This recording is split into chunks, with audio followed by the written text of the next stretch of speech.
আসসালামু আলাইকুম, কেমন আছেন সবাই? আজকে বানালাম সবচেয়ে মজাদার প্যানকেক, যেটাতে আছে ডিম, সুজি, চিনি, দুধ আর একটু সেমাই, একটু ময়দা। যে আপুদের হাতে একদম সময় নেই, খুব তাড়াতাড়ি নাস্তা তৈরি করতে হয়, তাদের জন্য এটা খুবই ভালো।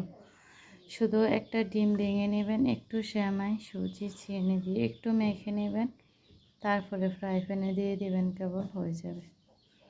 এটা খেতে কিন্তু অসম্ভব মজা, অসম্ভব। বাচ্চাদের জন্য খুবই হেলদি এবং বড়দের জন্য খুবই খেতে সুস্বাদু, ইয়াম্মিও।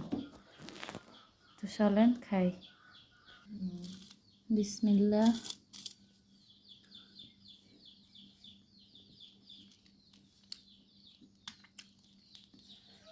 আলহামদুলিল্লাহ, খুবই মজা, খুবই মজা খেতে। সময় যেমন কম, খেতেও ভীষণ মজা।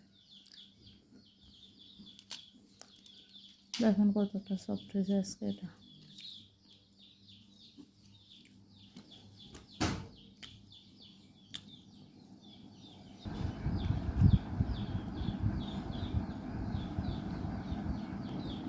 এমন একটা পিঠা খান, একটু পানি খান, অফিসে চলে যান, বাচ্চাদের টিফিনে দিয়ে দেন, খুবই মজা হবে খেতে।